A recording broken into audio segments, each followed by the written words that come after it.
Saviez-vous que la vie de Ponce Pilate, l'homme tristement célèbre pour avoir autorisé la crucifixion de Jésus, s'est terminée de manière mystérieuse et tragique? Imaginez-vous porter le poids de l'une des décisions les plus controversées de l'histoire, pour ensuite en subir les répercussions dans le silence et l'obscurité. Pilate, le gouverneur romain de Judée, est un personnage dont l'histoire est tissée à travers divers récits historiques et religieux. Mais qu'est-il devenu après ce jour fatidique où il a scellé le destin de Jésus? Son histoire, enveloppée dans des contextes à la fois bibliques et historiques, est d'une complexité et d'une intrigue profonde. La présence de Ponce Pilate est mentionnée dans les 4 évangiles du Nouveau Testament. Chaque évangile, Matthieu, Marc, Luc et Jean détaillent son rôle hésitant mais finalement décisif dans la crucifixion de Jésus. Ces récits révèlent ses interactions difficiles avec Jésus, la pression intense exercée par les autorités juives et sa lutte avec sa propre conscience. Au-delà des textes bibliques, des éclairages historiques supplémentaires proviennent de l'historien juif Flavius Joseph et du philosophe romain Philon d'Alexandrie, qui offrent une perspective plus large sur la gouvernance et le caractère de Pilate. Pour saisir toute l'étendue de l'histoire de Pilate, il faut se plonger dans les événements décrits dans ces textes sacrés et comprendre la dynamique politique et sociale complexe de son époque. Rejoignez-nous pour découvrir l'histoire remarquable et troublante du gouverneur romain dont les actions ont irrévocablement modifié le cours de l'histoire.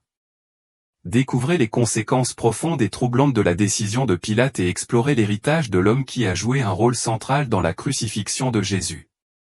Ponce Pilate, le gouverneur romain de Judée, s'est retrouvé pris au piège d'un profond dilemme moral et politique. Les chefs religieux juifs exigeaient la crucifixion de Jésus, l'accusant de blasphème, une accusation qui, selon Pilate, ne justifiait pas la mort, Jean 18h38. Malgré sa conviction de l'innocence de Jésus, Pilate a dû faire face à une pression immense pour se conformer aux exigences de la foule. Pour tenter de surmonter cette situation périlleuse, il a proposé la coutume annuelle de libérer un prisonnier pendant la Pâque, espérant que le peuple choisirait de libérer Jésus plutôt que Barabbas, Matthieu 27, 15-26. Cependant, le choix de la foule de libérer Barabbas a laissé Pilate dans une position intenable. À contre-séhur, Pilate a cédé à la pression croissante. Pour s'absoudre symboliquement de toute responsabilité dans le sort de Jésus, il a accompli le geste dramatique de se laver les mains avant de livrer Jésus pour qu'il soit crucifié, Matthieu 27, 24. Cet acte, destiné à se distancier de la décision, a depuis été considéré comme un symbole poignant de lâcheté et d'injustice. Dans ses efforts pour apaiser la foule, Pilate a également eu recours à la flagellation de Jésus, espérant que cette punition moindre pourrait suffire à apaiser les exigences des dirigeants juifs, Luc 23h16. Pourtant, cet acte a non seulement scellé le sort de Jésus, mais a également marqué le début de la chute de Pilate. Ses actions et les conséquences qui en ont résulté ont été scrutées et débattues pendant des siècles. Pilate était parfaitement conscient du climat politique instable à Jérusalem, qui était chargé de la ferveur des célébrations de la Pâque. La présence de Jésus, considéré par beaucoup comme un prophète, a intensifié la surveillance et la tension. Les chefs religieux ont accusé Jésus d'avoir incité à une rébellion contre Rome, Luc 23h2, une accusation qui pouvait justifier sa condamnation en vertu du droit romain. La situation de Pilate était désastreuse, libérer Jésus risquait d'inciter à une émeute parmi la population juive, tandis que le condamner signifiait autoriser l'exécution d'un homme qu'il croyait innocent. Finalement, pour éviter les troubles, Pilate a cédé aux demandes de la foule. Il ne se doutait pas que cette décision fatidique jetterait une ombre sur le reste de sa vie, le hantant comme un symbole de l'opportunisme politique au détriment de la justice. La Bible ne nous donne aucune idée des pensées profondes de Pilate, mais ses actes révèlent un homme aux prises avec une pression immense, s'efforçant de trouver un équilibre entre la justice et le besoin de maintenir l'ordre public. Les documents historiques indiquent que la décision de Pilate de condamner Jésus pesait lourdement sur lui, ce qui laisse supposer de profondes répercussions personnelles et professionnelles. Dans une région aussi instable politiquement que la Judée, où le moindre signe de faiblesse pouvait être exploité par les ennemis de Rome, Pilate se trouvait dans une situation extrêmement précaire. Chacune de ces décisions pouvait déclencher des bouleversements politiques et sociaux importants. Au milieu de cette tourmente, Claudia Procula, l'épouse de Pilate, a eu un rêve troublant. Elle a envoyé un message à Pilate, l'exhortant à ne rien avoir à faire avec ce juste, Matthieu 27, 19.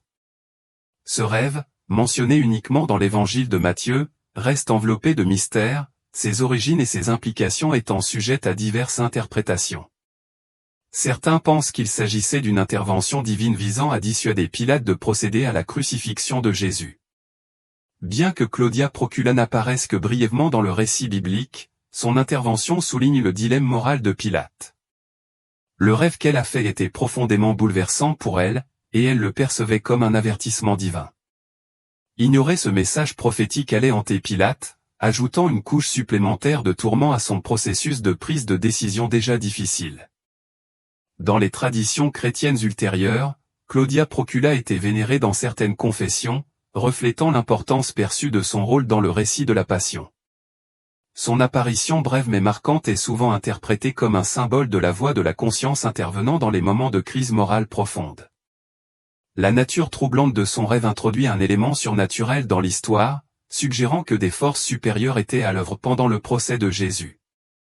Cette dimension supplémentaire implique que la décision de Pilate n'était pas seulement un calcul politique, mais qu'elle était également liée à une lutte plus profonde et plus spirituelle. Sur ordre de Pilate, Jésus fut crucifié et l'inscription apposée sur la croix disait « Jésus de Nazareth, roi des Juifs, Jean 19h19 ». Ce panneau, écrit en hébreu, en latin et en grec, était destiné à souligner l'accusation de trahison portée contre Jésus, car on prétendait qu'il s'était proclamé roi à un affront direct à César. Alors que Jésus endurait l'agonie de la crucifixion, Pilate était aux prises avec ses propres doutes et sa culpabilité. La crucifixion, un événement central des évangiles, est raconté avec force détails, notamment les réactions variées des spectateurs et les événements surnaturels extraordinaires qui l'ont accompagné, comme l'obscurité qui est tombée à midi et la déchirure du voile du temple, Matthieu 27, 45-51. Ces événements dramatiques n'ont fait qu'aggraver le sentiment de malaise et de conflit moral de Pilate, suggérant la profonde innocence et la divinité de Jésus. La crucifixion est présentée non seulement comme un événement historique, mais comme une confrontation cosmique entre les forces du bien et du mal. Historiquement, la crucifixion était une forme d'exécution réservée aux criminels les plus odieux, destinée à servir d'étalage public de honte et de souffrance extrême.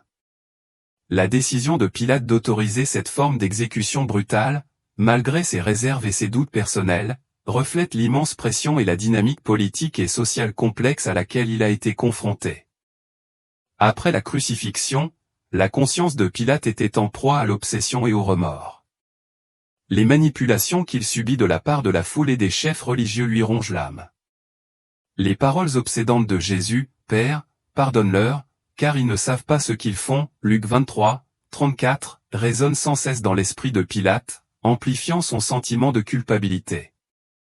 Bien que la Bible ne fournisse pas de détails explicites sur l'état émotionnel ultérieur de Pilate, l'impact psychologique profond de sa décision est évident. La tradition chrétienne suggère souvent que Pilate n'a pas pu échapper au lourd fardeau de son rôle dans la mort de Jésus, et ce poids a profondément influencé sa vie ultérieure, l'assombrissant d'un remords implacable.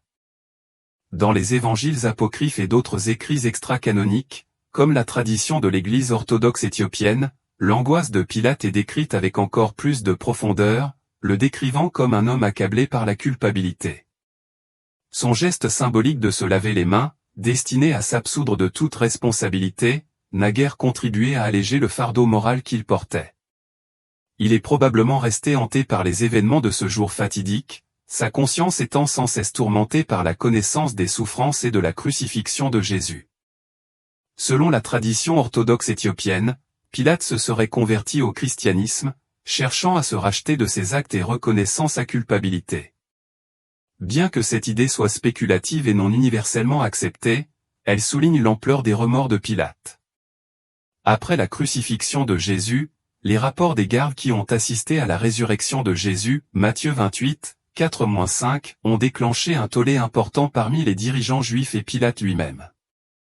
Pour tenter d'étouffer cet événement monumental, Pilate aurait eu recours à la corruption des gardes pour répandre une fausse histoire selon laquelle le corps de Jésus aurait été volé, Matthieu 28, 12-15.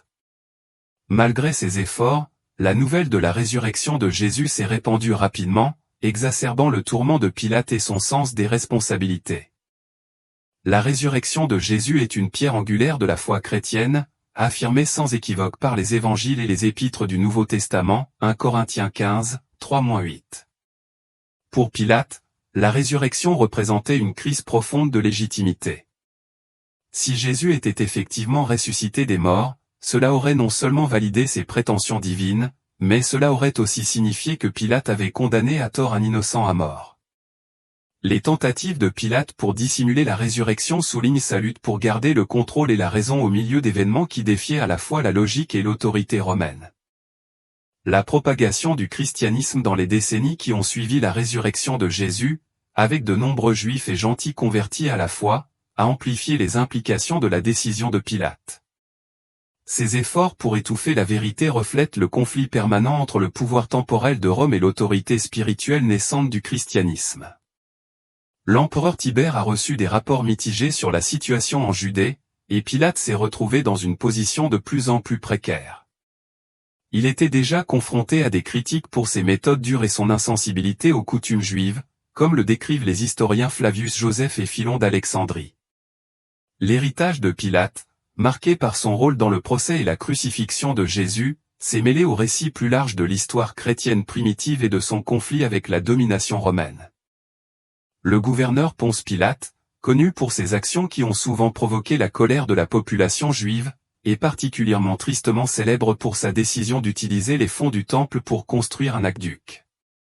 Cet acte a suscité une indignation généralisée parmi les Juifs, ce qui a encore mis à rude épreuve ses relations déjà ténues avec la communauté locale. La situation s'est considérablement détériorée, ce qui a conduit Pilate à être convoqué à Rome pour répondre de ses actes. Les problèmes de Pilate ont été aggravés par un incident violent impliquant le meurtre de Samaritains sur le mont Galade. Cet incident, associé à ses échecs administratifs plus larges, a conduit Lucius Vitellius, le gouverneur de Syrie, à le rappeler de son poste. À Rome, Pilate a fait l'objet d'une enquête approfondie lorsque l'empereur Tibère a exprimé son mécontentement face aux troubles que Pilate avait suscités en Judée. Les ennemis politiques de Pilate ont saisi l'occasion pour l'attaquer, ce qui a conduit à sa destitution et à son exil. Les conséquences politiques des actions de Pilate en Judée ont eu de profondes répercussions sur lui et sur la province qu'il gouvernait. Son mandat met en évidence les défis de l'administration provinciale romaine, où l'imposition de l'autorité romaine se heurtait souvent aux coutumes locales et au désir d'autodétermination. L'incapacité de Pilate à gérer efficacement ces complexités a conduit à des troubles importants et à sa chute finale. À son retour à Rome, Pilate a été soumis à un examen minutieux.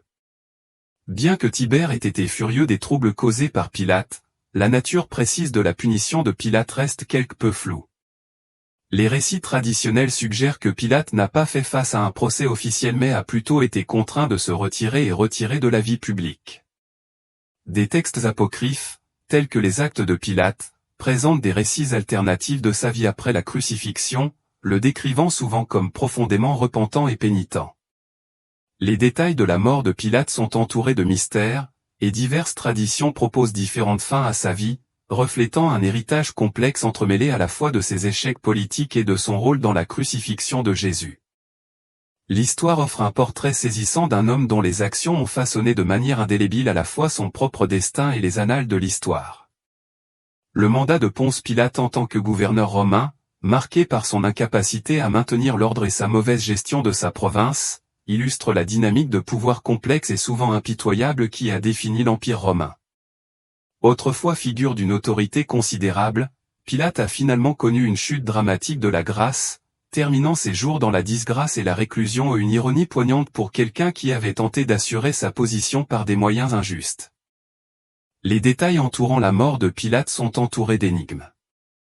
Certaines sources historiques suggèrent qu'il s'est suicidé, accablé par le poids de ses actes et l'indignité de son exil forcé. Hugh de Césarée, un historien de l'Église du IVe siècle, rapporte que Pilate a mis fin à ses jours sous le règne de l'empereur Caligula. Parallèlement, d'autres récits, comme ceux de Tacite, ne donnent aucun détail explicite sur sa mort. Les traditions chrétiennes fournissent également des récits variés et intrigants de ces derniers instants. Par exemple, la littérature médiévale et de la Renaissance, notamment la légende dorée, raconte le suicide de Pilate en exil en Gaule, où, selon la légende, son corps aurait été jeté dans une rivière. Quelles que soient les circonstances exactes, la mort de Pilate est souvent considérée comme l'aboutissement tragique d'un homme qui a joué un rôle central dans la crucifixion de Jésus.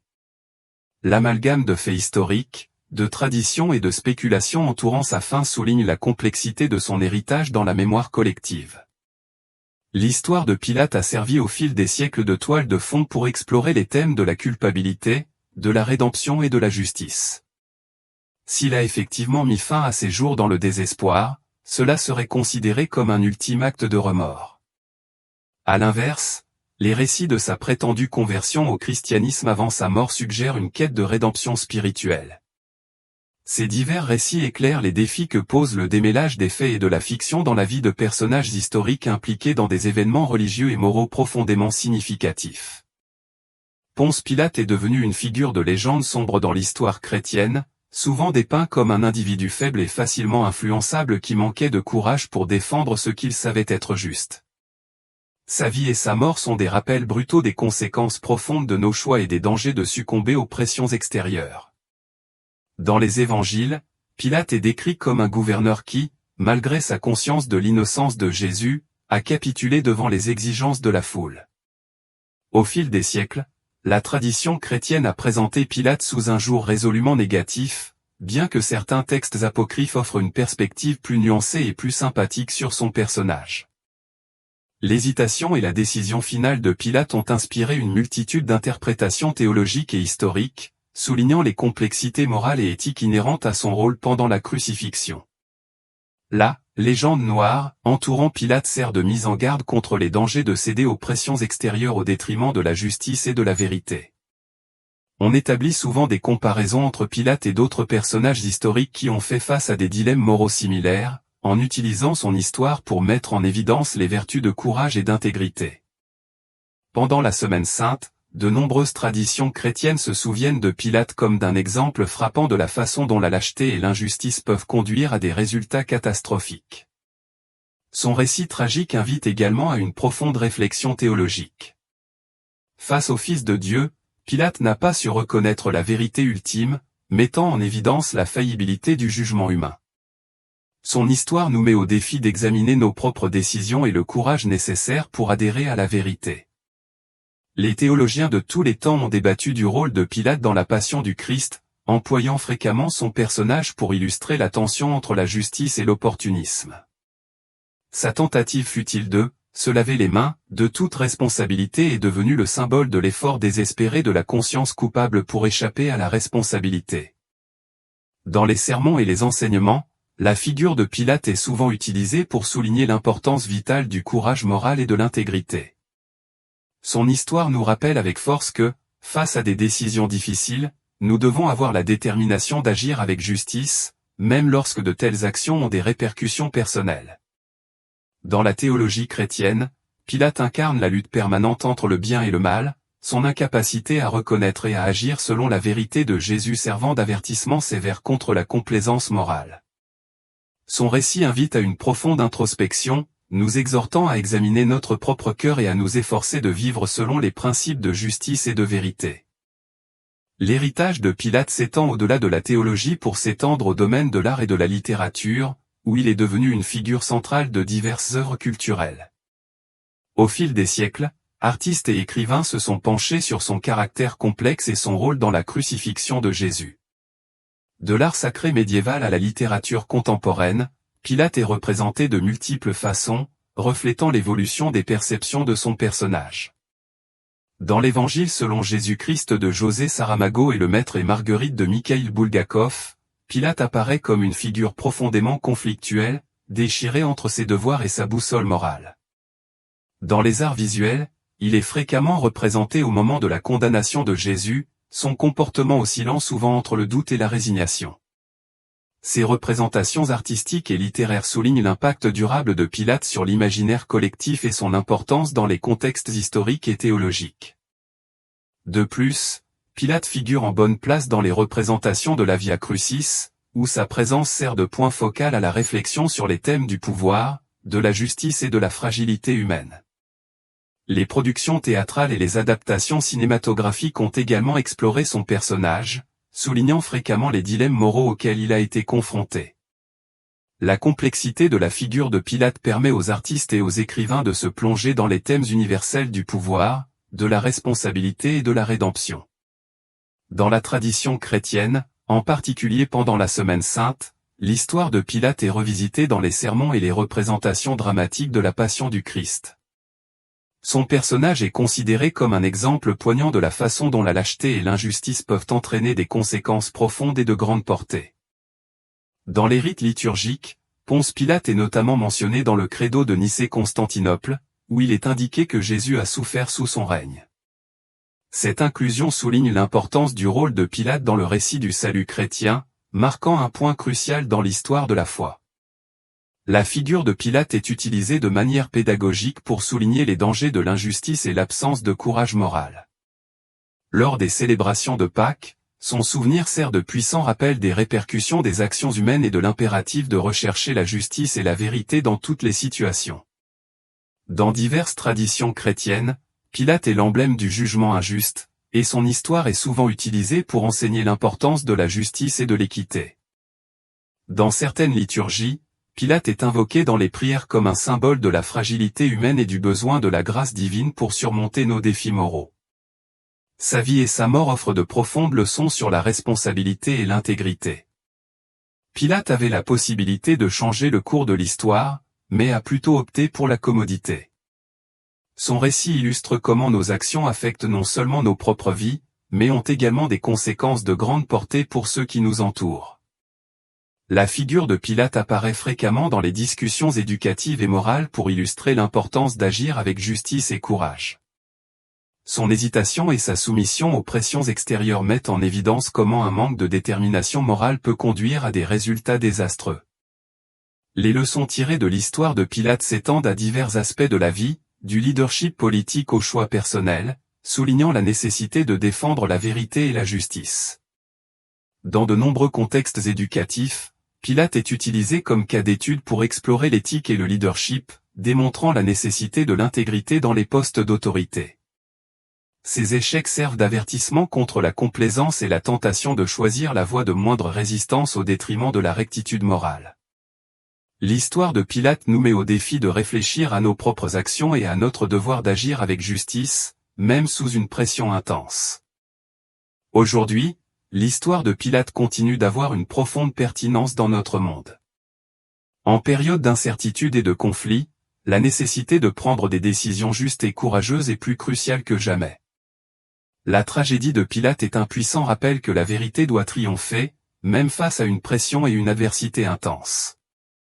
Sa figure apparaît fréquemment dans les discussions contemporaines sur le leadership et l'éthique, mettant en lumière les difficultés de maintenir l'intégrité au milieu des pressions politiques et sociales. Le récit de Pilate sert d'avertissement sur les dangers de la complicité avec l'injustice en temps de crise, illustrant l'importance durable de ces leçons à travers le temps et la culture. De plus, l'histoire de Pilate revient souvent dans les débats autour de la justice et des droits de l'homme, soulignant à quel point l'inaction peut avoir de graves conséquences. Sa vie reste un puissant symbole de courage moral, soulignant la nécessité de rester ferme dans la défense de la vérité. La pertinence durable de la figure de Pilate dans le monde d'aujourd'hui souligne la nature universelle et intemporelle des dilemmes moraux auxquels il a été confronté, nous poussant à rechercher la justice et la droiture dans nos propres vies. Dans la culture populaire, le personnage de Pilate est représenté de diverses manières, du méchant sans cœur à la victime tragique des circonstances.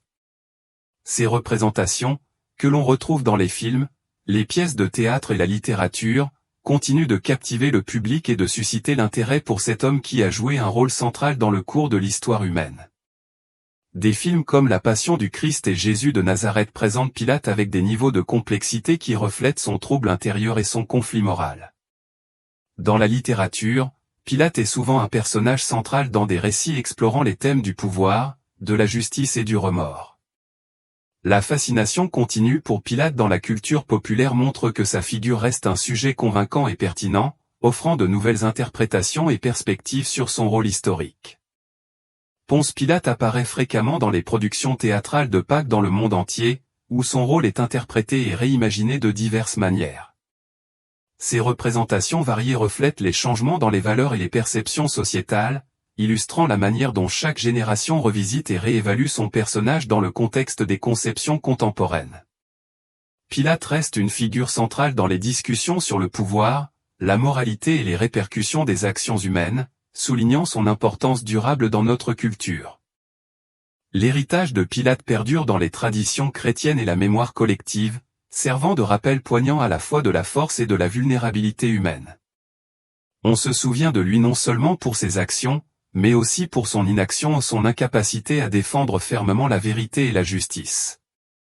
Son inclusion dans le credo de Nicée-Constantinople et dans les récits de la Passion garantit que Pilate reste une figure centrale de la pensée chrétienne. Son histoire est utilisée dans des contextes religieux et éducatifs pour donner des leçons sur la moralité et la responsabilité. La mémoire de Pilate souligne les épreuves auxquelles sont confrontés ceux qui occupent des postes d'autorité et l'importance cruciale de prendre des décisions justes. Dans de nombreuses traditions, Pilate représente la façon dont la peur et la lâcheté peuvent conduire à des choix moralement compromis. Sa figure invite à la réflexion sur la nature du jugement et de la responsabilité, soulignant la complexité et la gravité de ses décisions. L'analyse historique des actions de Pilate, associée à son rôle dans la condamnation de Jésus, fournit une riche étude de cas sur l'éthique et le leadership. Sa mémoire nous rappelle la nécessité d'agir avec intégrité et courage, et nous rappelle que nos choix ont des conséquences durables. L'histoire de Ponce Pilate a eu un impact profond et durable sur la foi chrétienne, nous poussant à examiner nos rôles et nos responsabilités au sein de la société. En tant que personnage tragique, la vie et la mort de Pilate continuent d'inspirer la réflexion et la prudence. Dans la théologie chrétienne, le rôle de Pilate est crucial pour comprendre les concepts de péché, de rédemption et de justice, en particulier en relation avec le sacrifice du Christ et la promesse du salut. L'impact durable de Pilate témoigne de la profondeur de son histoire et des leçons précieuses qu'elle offre pour relever les défis moraux et éthiques. La figure de Ponce Pilate est fréquemment utilisée dans des contextes éducatifs pour souligner l'importance de la responsabilité et de l'intégrité. Il incarne la manière dont l'abus de pouvoir et le manque de courage moral peuvent conduire à des résultats catastrophiques. Son histoire nous met au défi d'introspecter nos actions et souligne le devoir de faire respecter la justice, même sous une pression immense. L'impact de Pilate sur la foi chrétienne est profond, rappelant constamment la nécessité de rechercher la vérité et la justice dans chaque situation, tout en nous enseignant le pouvoir transformateur de la rédemption et du pardon. Ponce Pilate, l'homme qui a autorisé la crucifixion de Jésus, apparaît comme un personnage profondément complexe et tragique. Son récit mêle des éléments de pouvoir, de culpabilité et de remords. En réfléchissant à sa vie et à sa mort, nous reconnaissons l'importance de prendre des décisions justes et d'affronter la vérité, aussi intimidante soit-elle. La tragédie de Pilate reste un rappel durable que nos actions ont des conséquences importantes et que notre quête de justice et de vérité doit rester notre priorité absolue. Sa figure reflète nos propres dilemmes moraux et éthiques, nous poussant à agir avec intégrité et courage en toutes circonstances. L'histoire de Pilate nous oblige à examiner nos responsabilités et les effets de nos décisions sur le présent et l'avenir. Elle nous enseigne le pouvoir de la rédemption et la nécessité de rechercher la vérité, même lorsque cette quête est difficile ou impopulaire. Pilate continue de résonner dans notre conscience collective, nous rappelant que la justice et la vérité doivent toujours être nos objectifs principaux. En réfléchissant à la vie et à la mort de Pilate, nous sommes invités à évaluer nos propres actions et notre obligation de défendre la justice et l'intégrité, quelles que soient les pressions auxquelles nous sommes confrontés.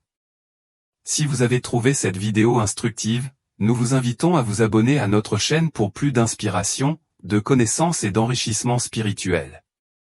Votre soutien nous aide à continuer de partager des histoires religieuses significatives et à favoriser une communauté forte. Ne manquez rien, abonnez-vous, aimez et commentez pour faire partie de notre voyage. Pour soutenir davantage notre mission, envisagez de devenir membre de la chaîne en cliquant sur le lien dans la description. Continuez à explorer l'histoire de la Bible avec nous en consultant les 2 recommandations vidéo à l'écran. Que Dieu vous bénisse et nous avons hâte de vous voir dans la prochaine vidéo.